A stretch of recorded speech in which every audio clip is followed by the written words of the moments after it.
He anchored ESPN's coverage of the NBA draft last month and the telecast of Scripps National Spelling Bee.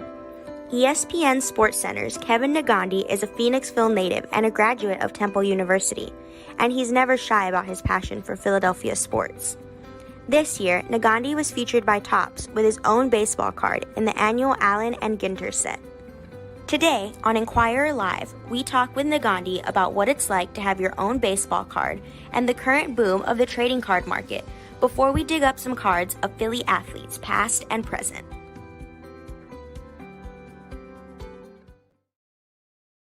Welcome to Inquirer Live. Thanks for joining us this morning. My name is Matt Breen, and I cover the Phillies for the Inquirer. We're going to be joined today, like that video just said, by ESPN's Kevin Negandhi, proud graduate of Phoenixville High School and Temple University. And as you know, Kevin hosts SportsCenter on ESPN. But what you may not know is that Kevin today got his own baseball card from Topps. We're going to talk about how that came about, and we're also going to talk about sports cards, which you may not know, saw quite the boom during the pandemic. We'll explain why that happened and what the future of the market looks like.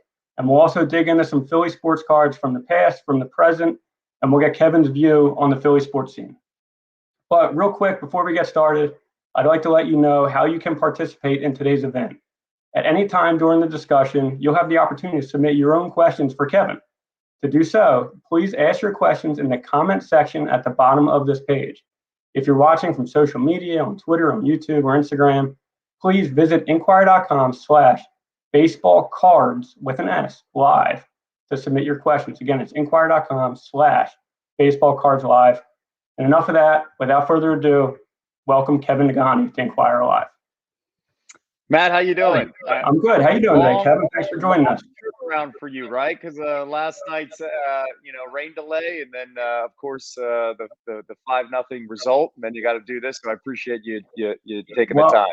I'm not gonna lie, doing this got me out of last night, so I thank you. I'm glad to hear that. I'm glad. Yeah, I'm better than the Phillies. I'm not sad that I missed it. But you know, today's a big day for you, I guess, right? Growing up, collecting baseball cards, you're into baseball cards, and now, you know, we don't get cards, right? That's for the athletes; they get cards. So, what's it like for you today to get your own baseball card? That's got to be pretty cool.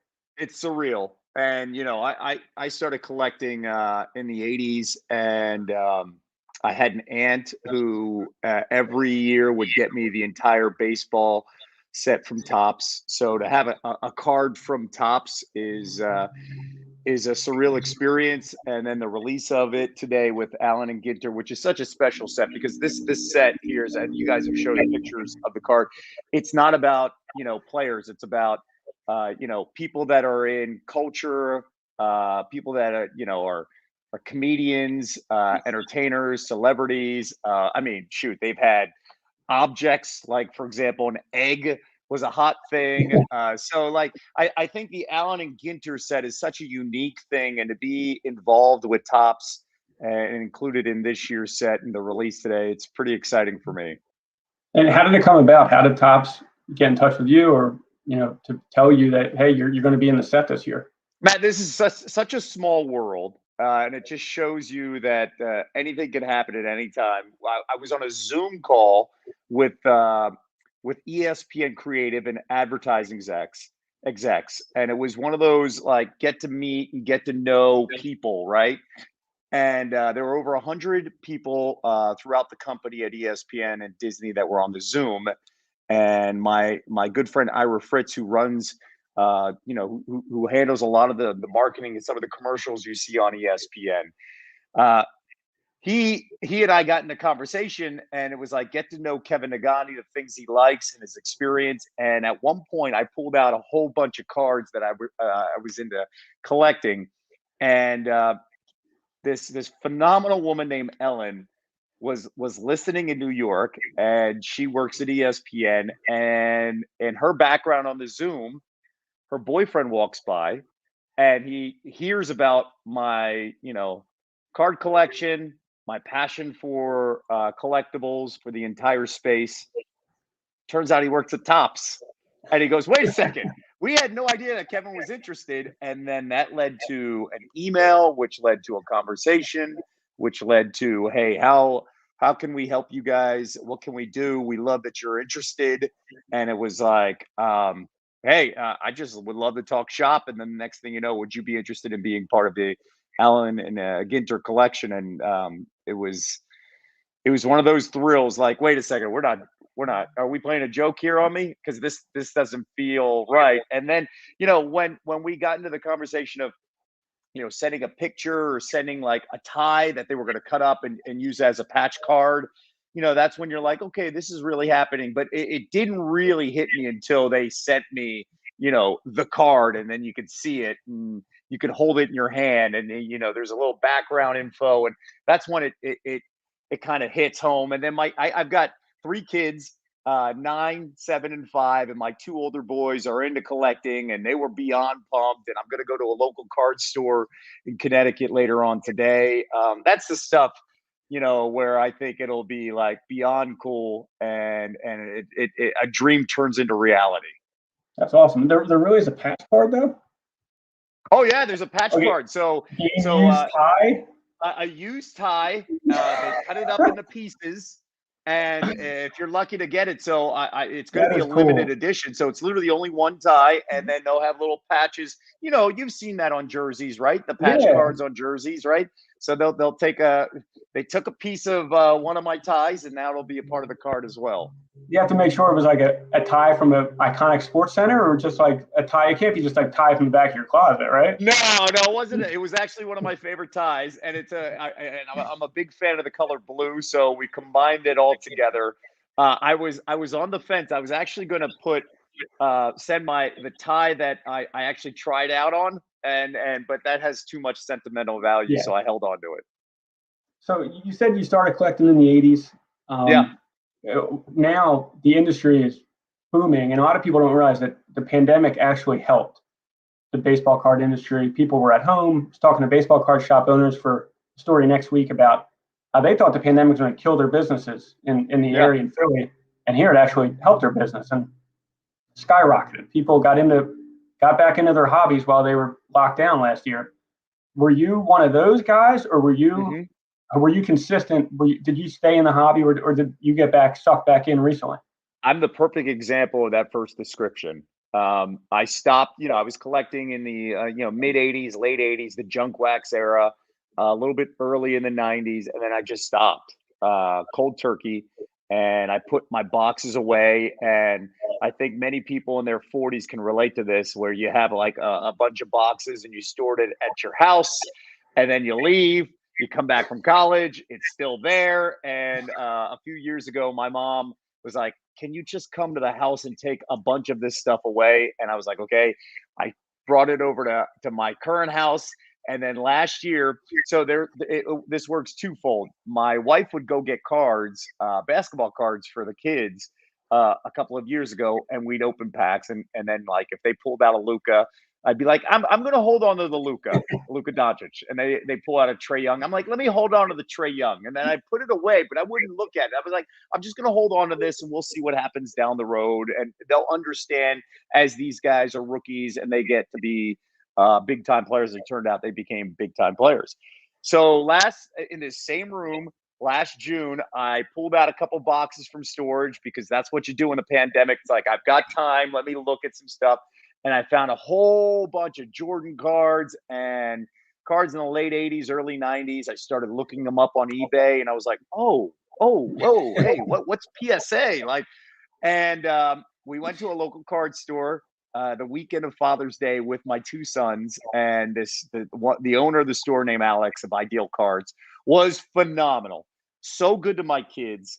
My boys were so into it, and they were getting guys, cards that they could relate to, the Zions of the world, the Acuñas. They were looking for Bryce Harper, Reese Hoskins, Carson Wentz, the Joel Embiid and Ben Simmons. And we just started like, okay, let's pick it up. And then I got to tell you, like in mid-August of last year, I got the bug. I reached out to a couple of friends that were heavy into the industry. And then they passed on some advice. And then the next thing you know, Matt, I am on eBay buying cards. I'm at going to, the card shop on multiple times during the week. I'm breaking packs with the kids. I was all in. And I think it works twofold. You go back, you find your storage, you rekindle a relationship to something when you were 13 and 14, which I was when I got into collecting. And then you connect to the next generation. And also, you think about all the money that you would spend on vacations and all the money you would spend traveling or doing certain things outside your home. You can't do that during COVID, at least a year ago. You have that money and you're like, all right, let's try and have some fun with this. So it was a great connection that I had with my kids, and my wife and my 4-year-old daughter would get into breaking packs with us. And then we carried it through, and then I got pretty serious about it as the winter came around, and I was full blown into it. Started the Instagram account Negandhi Cards, and then started my own company when it comes to collectibles. So it is kind of snowballed in, and then of course the next thing we've got a card with my face on it, and then I'm at the National in Chicago a couple weeks ago, touring it and seeing what it's like. There is something like euphoric about opening a pack of cards. I can't explain it. I remember telling my wife about it. Like, it's just like the rush of, you don't know what's going to be in it. It's just, Yep. And it brings us all back to when we were, like you said, 10, 13 years old, opening that pack of cards, looking for something to find. And now people are opening those cards, trying to find a Kevin Negandhi. Matt, there's nothing better than opening up packs. Like, I don't care what packs. I found boxes that were like from the 80s in the junk wax era, and I'm like, I don't care, I'm going to open it. And a funny story, a couple of nights ago, I have some boxes that I haven't opened, and I was like, it was midnight, and I was like, gosh, I want to open some packs. And I opened up a pack of football cards to go through all these rookies and see what I had. And then I went through, another box, and my wife the next day was just like, did you get into cards last night? I'm like, I did. Yep. It's a guilty pleasure. Yeah. And listen, we all have different vices, right, Matt? And mine brings it home. It ties into my childhood. It ties into obviously what I do for a living, what you do for a living, following the sports, especially when you get a prospect and then you can follow that prospect and look things up. There's nothing better. You said you're digging through some cards, so let's dig through some cards, and we'll bring up. So you're an '80s kid. I'm a '90s kid, so it might be a little bit more geared toward the early '90s, but I think it still piques your interest as well. And this is, for me, this is probably the first Eagles quarterback I can remember. And just when you look at Randall Cunningham, what comes to your mind? What's the first memory for you? Oh man, obviously the Monday night game versus the Giants and Dan Dierdorf's reaction. And listen, back in the 80s, we were really bad. I mean, the Marion Campbell years were awful. And so just Randall gave us hope at the quarterback position, right? So that was one of those moments where it was like, we have arrived. Monday Night Football was the biggest thing in the world, right? And then, I'll never forget getting Sports Illustrated, and he's on the cover, and it's the ultimate weapon, right? And those are the moments where it's like, oh my goodness, the national audience is paying attention to us. Just remember, Monday Night Football was the biggest thing in the world in the 80s. Sports Illustrated, getting that issue on Thursday or Friday in your mailbox, that was the biggest thing when it comes to magazine sports collecting. So Randall will always bring that up. And then the Washington game, the comeback at RFK, I think he had 5 touchdowns. They were terrible in that game, and then the comeback.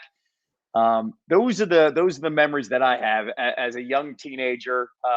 The injury for Bryce Paup, to this day, when you say his name with the Packers, I just cringe because that felt like the year for the Eagles, the way everything was coming together. So fond memories, and also this feeling of what could have been, because the defense was the best defense I've ever seen. And if you just matched a competent offense, and I wish Buddy made sure that we had a competent offense, and it could have been more glorious times for us celebrating in the late 80s, early 90s before the Cowboys dynasty came in. Almost like ahead of his time, maybe. When you go back and watch some of those games on YouTube and you see how fast he was moving.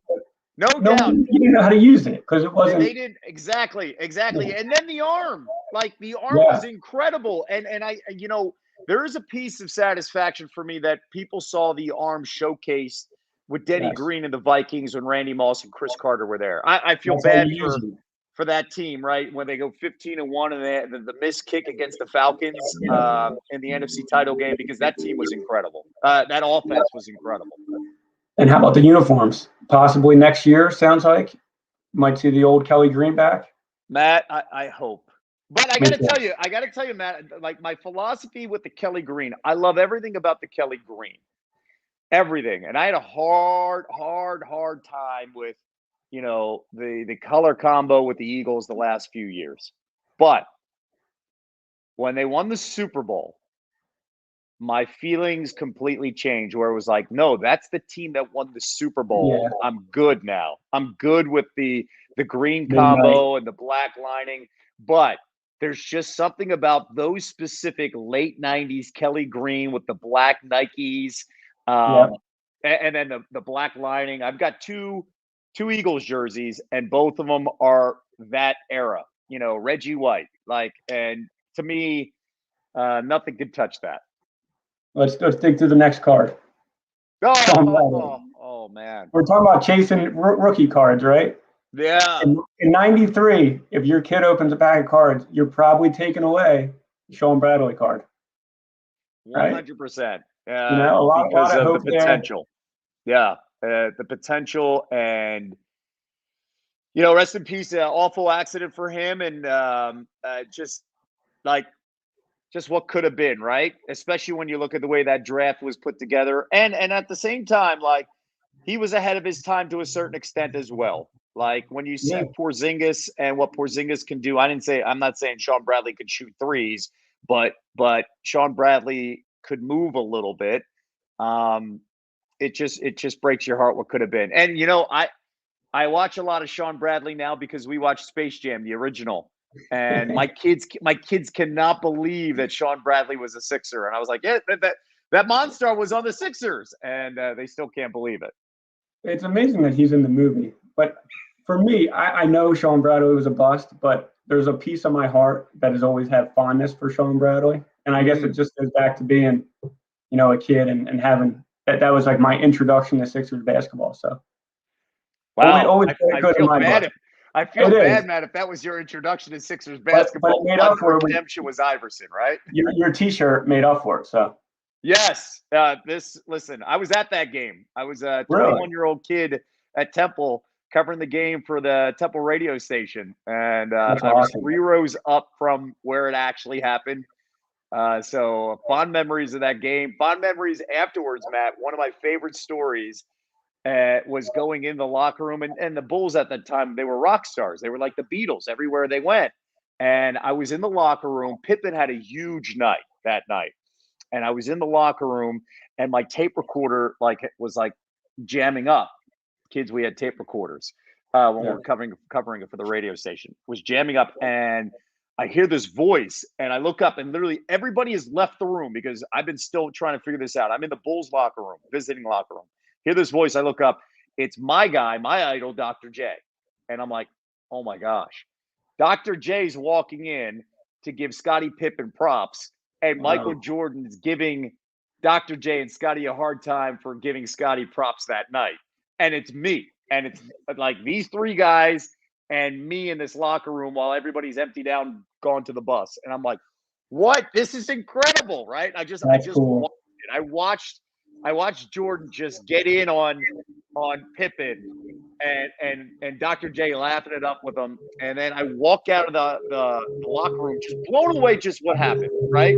I turn the corner, and next thing you know, I'm walking with Dennis Rodman. And this is when peak Dennis Rodman. He's dressed up and everything. And we're walking towards the bus because they had to bring the bus inside the stadium because of the fans outside. Wow. And we walk all the way down, and it was like, did that just happen? I mean, like, did I just experience like one of the coolest things of my career? And I don't even have a career yet. And That's I'll amazing. never forget that night. Just a fly on the wall with that Yes, conversation. exactly. Let's see who's the next card we can dig up here. Oh, There we Dutch. go. That's a young Darren Dawn. Yes, young Yeah. and some bad Phillies teams. That's like the mid '80s and that was just that's the bad. 86 Phillies, but Yeah, bad Phillies teams. But we remember the '93 Phillies.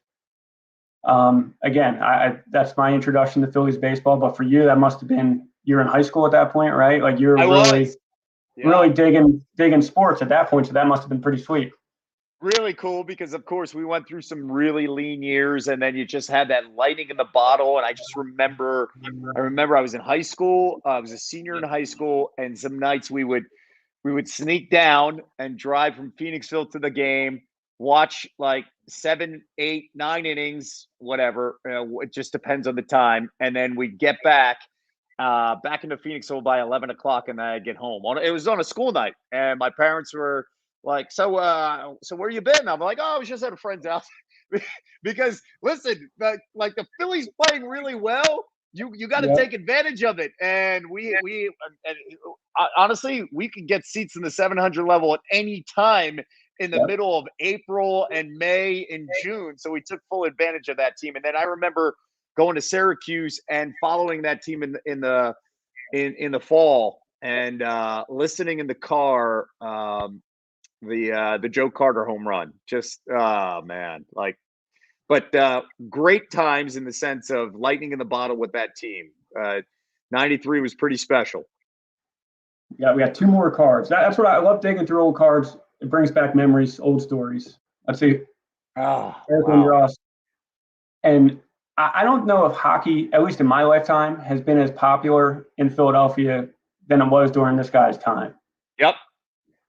And because he was the savior, right? And it breaks your heart. Who we gave up in Forsberg and what happened to the Nordiques, which turned into the Avalanche, and how successful they were. I'm sorry to be a little Megadelphia here, but like it's just what could have been, right? And I got to tell you though, Eric, and there were some times, right, where it was just like, oh gosh, it felt like there was a relationship that Eric had with people and the organization, similar to what we saw with Carson Wentz, right? Where it was just like super protective. And I've got to tell you that the one thing that I loved about Eric is he stuck around.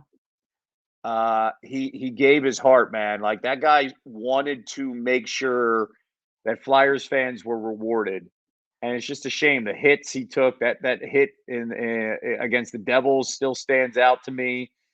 And the cool thing about Eric Lindros for me personally was NFC Championship game against the Vikings, and the loudest I've ever heard the link. I'm sitting there, and next to me is my wife and Eric Lindros, and then Jake Tapper of CNN. And it was like what? We're all sitting here together, and like Lindros had it was that week where his jersey, he was celebrating. He was wearing a Zach Ertz jersey in his seat, and like the entire night, there's a picture of me and Jake and Eric afterwards celebrating. But the entire night, we were talking about the Eagles and the run, and he was so into the game. He loved everything about it. It was the loudest we've ever heard the link. So it was cool to share that experience with Eric Lindros, the fan, who was relatable, right? I think there were times that you got to be guarded as a superstar in the city, especially at that time, and that we're seeing even now with like Ben Simmons. We saw with Carson Wentz, right? Lindros, his guard was down, and I think that's what attracts Philadelphia fans to our star athletes. If your guard is down, you can be yourself. We love everything about that. I think that's why we have a relationship with Joel Embiid, right? I think that's one of the things, and Bryce Harper, who's done an amazing job, making sure he's like, hey, I'm Philadelphia through and through, right? That plays a huge role in the relationship. No matter what you do on the field, no matter what you do between the lines, if you have that relationship and you're aware of the fans' passion and appreciate it. And listen, we can be over the top, but I think every athlete will tell you I'd rather have them engaged than to go to a place that's a morgue night in and night out. For sure. And I mean, that's all you could ask for. And one thing about, speaking of the Flyers real quick, I'm excited this season, the NHL going back to ESPN. And I talk about the Flyers not being as popular as they were back then. I think hockey benefited from being on ESPN. I can already hear the theme song playing in my head. Oh, the best! It was the best. I'm gonna let you sing it. I wasn't singing it, but you did a good job. I'm with you. And listen, whenever we have a hockey segment, we play it, and I just see my juices. Right? It's the same thing with the Monday Night Football thing. So I think it's going to be great for the sport. I think our company does an incredible job when it comes to going all in on a sport, and we're covering the games. So I cannot wait for us to have hockey come back. I wish it never left. I'm glad it's here, at least for the next part of this decade. I'm excited. And I have one more old card, and it's a card that has a connection to you. Oh, blue. Love it. Temple Ale like us. And if my math is correct, you're a freshman when he's a senior? Good job right there. Yes, I am. But you started your career at Syracuse, you said. So I was there for one semester. Then I transferred into Temple. So 94 spring, I was there and covered Aaron, covered Eddie. Cool. That was a great team. And I love Aaron. I'm so happy that he's part of the Temple family as the head coach. The tradition, he understands the uniqueness of being a Philly kid who stayed, went to Temple, understood the demands, understands the excellence and the history, and then at the same time, also wore the Sixers uniform. Iverson loved him, and Iverson talks about that all the time because everywhere you go, somebody has an Aaron McKee story because he's just that real of a guy, that genuine. Just, I love it. Love it. And real quick, now we got the next segment. We dug through some old cards. A lot of this card industry, I think of it as like stocks, like you're buying stocks, right? Yep. So you've mentioned how a Luka Doncic rookie card, you put that aside. When you're looking at cards, like I think everybody knows who Luka Doncic is, but how do you kind of get the intel on who's the next guy? If somebody wants to get in the hobby now, what's their best way to kind of get ahead of the curve and buy, to know who it is, who's the right guy to buy low? It's a really good question, Matt. You know what I used to do, and obviously things have changed. There's more access. I remember as a 14-year-old, I would go to the USA Today. I would go up the street to get a USA Today in the sports section. And I think it was every Wednesday or Thursday on the back page of the sports section, they had batting averages of minor league players. So what I would do back then as a 14-year-old, I was like, oh, okay, Juan Gonzalez, okay, Sammy Sosa, and these guys, again, I think these guys came into the league a little bit earlier, but I'm just using it as an example. I would look up certain guys, where's Ben McDonald, where's certain guys in the minor leagues, who's up and coming, and then I would search for those cards. Different times now, still you can apply it the same way. You can go online, look up some guys. You can watch the summer league. Now, granted, there's more information out there, but you could watch the summer league and find a player. You could look at. To me, it's pretty cool to kind of prospect here specifically for fantasy football and say, all right, if I'm in a league that has franchises and it's a dynasty league, and I want to get in right now on a certain quarterback, which quarterback, and then find a way to get that card. And then you have that connection with that card, right? So those are the kind of things that, and then, now is maybe the time to buy in Jalen Reagor because it's probably low, right? Justin Jefferson, don't buy Justin Jefferson right now because it's super high. Now's the time to buy into Michael Thomas because he's dealing with injuries. But then you kind of reload in that stuff. So I would always look at the lulls, and then you look at now's the time to buy, like just you mentioned in stocks, buy cheap, sell high. or you don't even have to sell. Invest and then hold on to it, or trade up. While that. So one of my proud things, and this is not like I'm some genius, was in the spring. I just started buying a bunch of Shohei Ohtani cards. That's worked out well, right? Yeah. Now, granted, I also a year ago bought a lot of Daniel Jones. I bought a lot of Baker Mayfield. There were a couple I bought a lot of cards I invested in thinking I'm going to hit. So certain ones you hit, certain ones you don't, right? I know late last year I bought a lot of Josh Allen cards.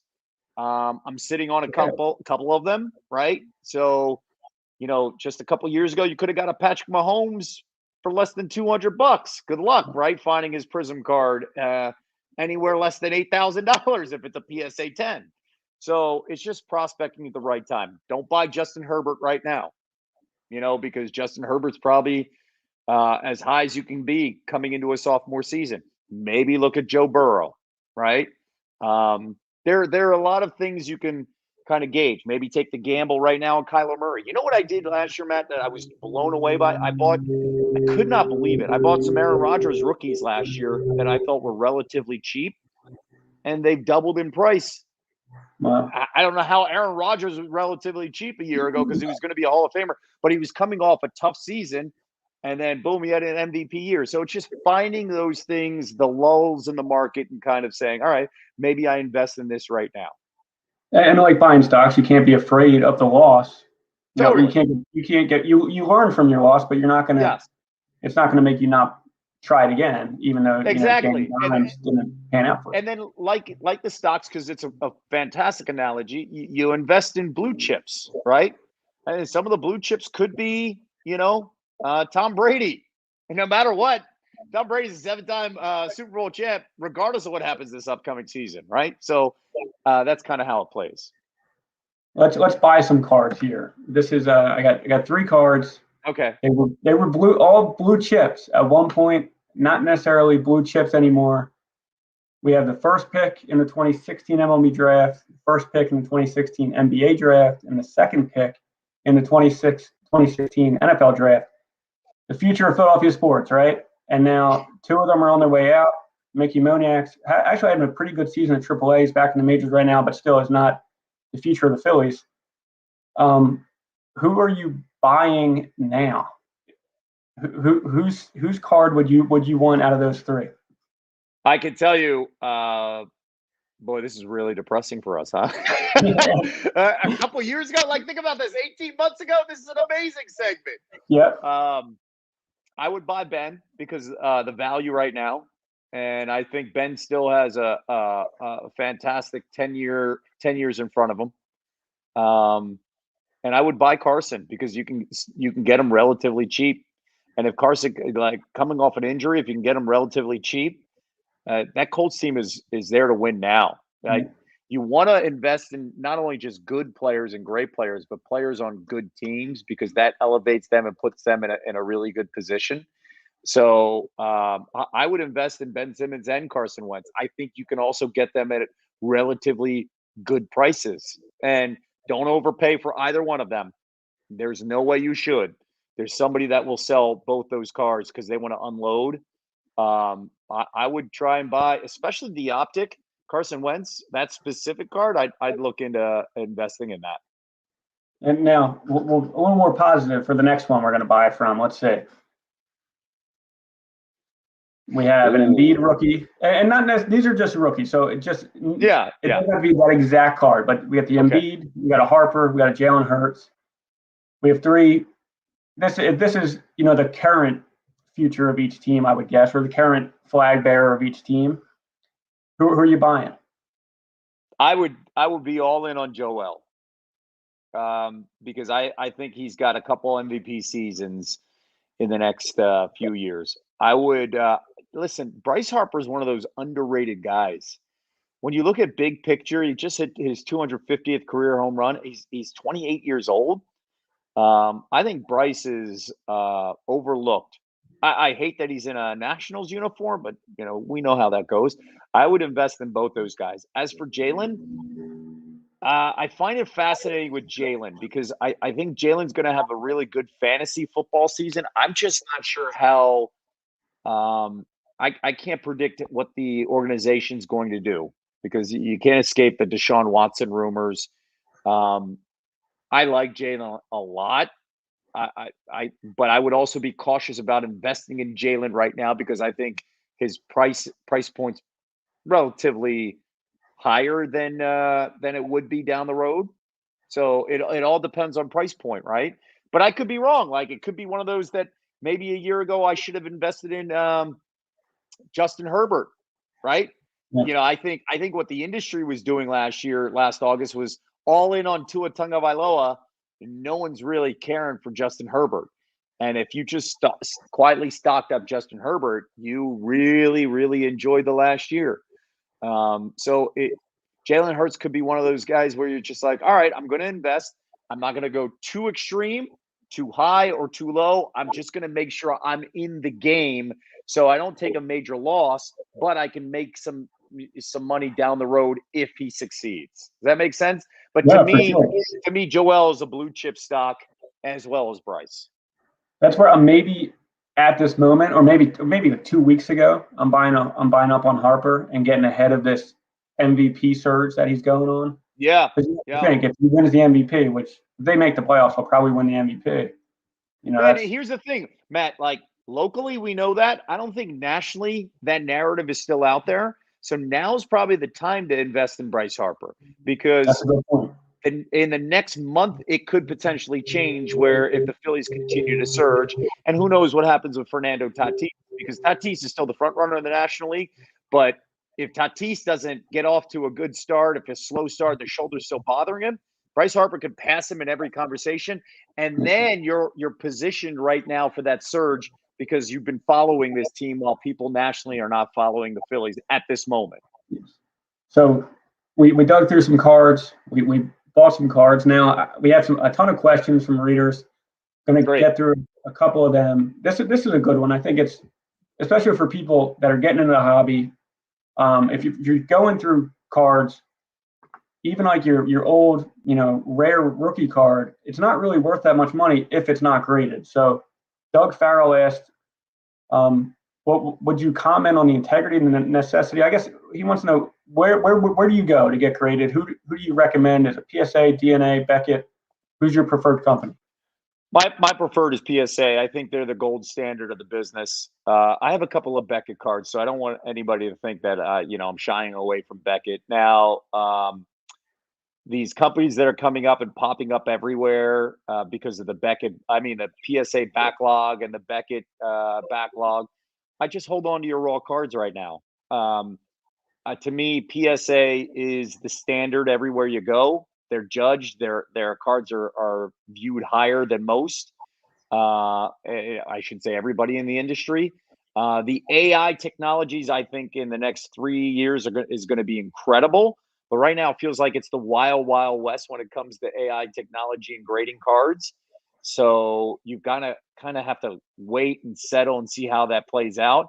I bring all this up because if you're invested in a card and you get a card back from Beckett, don't be upset that your 9 Beckett doesn't grade as high as a PSA 9 when it comes to value, right? And selling and reselling and stuff like that. That's why it's like, hey, if you feel really good about a card, then I'd send it to PSA over Beckett. I'd send it to PSA over the AI companies. If you have a bunch of singles and you're like, it's a $10 card right now, why am I spending more money to get it graded? And then I'm not sure. Then maybe try an AI company and see if you could feel comfortable with it. That doesn't hurt because some of the slabs on the AI companies are beautiful. It's just the wild, wild west. No one really knows their value. In the next year or two, we'll get a better idea. But to me, the sure thing is PSA. And a lot of questions along this line. This is from Ted Gallivan. How do you recommend selling a large quantity of vintage baseball cards? I saw another question about a guy this is from Ken Peterson. He kept his collection for his kids. The kids aren't interested. Yeah. So what's the best way to unload the cards? eBay, local card store. How do you recommend if somebody wants to sell those cards from the 60s and 70s. It's really tough. I would go around eBay and kind of get an idea and do a bunch of research on value to understand like the market of the cards that you have. I would also reach out to a trusted card dealer. There are many local card shops throughout the country that you could trust, great people in the industry. You just got to go find those people. And that doesn't happen after one conversation. That happens over seeing that person over time and feeling comfortable. But go in with an idea of what the market's like before you ask the question, how much would you pay, or what value, or are you interested? Don't go in unaware of what the value of the card is, at least in the current market. There are many companies like Card Ladder, like Alt, that give you an idea of how much cards are valued at the time. Search those card companies, search the eBays of the world to get a value of the market. I'd be curious and follow up to see what kind of cards he has. Is it baseball vintage? Because I'm curious about all that stuff. I geek out about finding people's collections. Yeah, and really, you got to do your research to find out how good of a card it really is. I think we all think of our collections from as kids to be these vaults of money, but really, you got to look up to see. Go on eBay, just search it in, see what it's like. Like you said, when you go into that card store, you can't walk in like an idiot. You got to walk in like you know something, or they're going to take advantage of it. Exactly. And Matt, I want to say one thing real quick too. You got to be mindful of counterfeit cards. That is everywhere in the industry. So if you're buying a PSA card specifically on eBay, look it up through the PSA registry, right? Look at the person who's selling, look at their history. If they have only 10 sales, I'd be leery. If they have, if they're at 99%, they've got thousands of sales, then you could feel a little bit of comfort, but you have to make sure you also have to see what kind of cards they're selling as well, aside from that card. But make sure you use the PSA registry to understand if that's their card, because there are counterfeits everywhere. Not just PSA, Beckett, just regular cards being sold everywhere. And we'll do one more question before we wrap it up. This is from Craig Batten. I like this question. What non-Phillies baseball card do you have that you treasure the most, and why? Ooh, that's a really good one. First off, anything Bo Jackson. I love Bo Jackson. That's a personal thing. The one with the bat and the shoulder pads. I actually got a picture right around here of that. I love that card. But when it comes, the 86, 87 Fleer set in basketball, the Michael Jordan rookie, I've got a PSA 8. Love the card. And the LeBron Topps Chrome 2003. Those are the two cards that I absolutely love. But the cool thing is going and sitting down with my kids and finding out what they like. And so my one kid loves Russell Wilson, my other kid loves Fernando Tatis, and then we can get to see those kind of cards and say, okay, what's your collection? That's the card that they're collecting, and that's the stuff that I like too, because you have that connection. So I go back to the 80s as well. 89 Score football, love that set. I love the Barry Sanders rookie just because. So get into the hobby, Matt, because you love it. And then if you do it that way, you're doing it for the right reasons, and it's sustainable long term. Definitely. I'm going to go Mark McGwire, 84, the 84 Topps, the Team USA card. Because it's worthless now.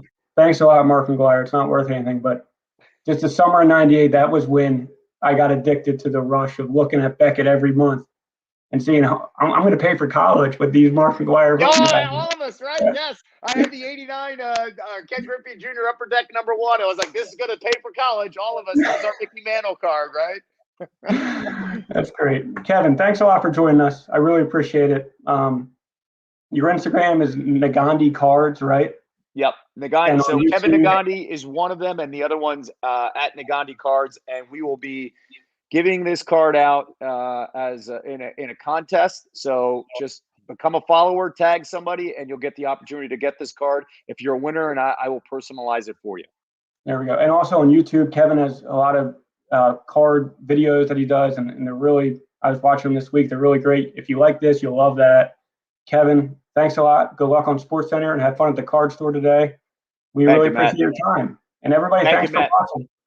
Thank you. This is Inquirer Live. Thanks again for tuning in, and We'll see you next time. Thank you.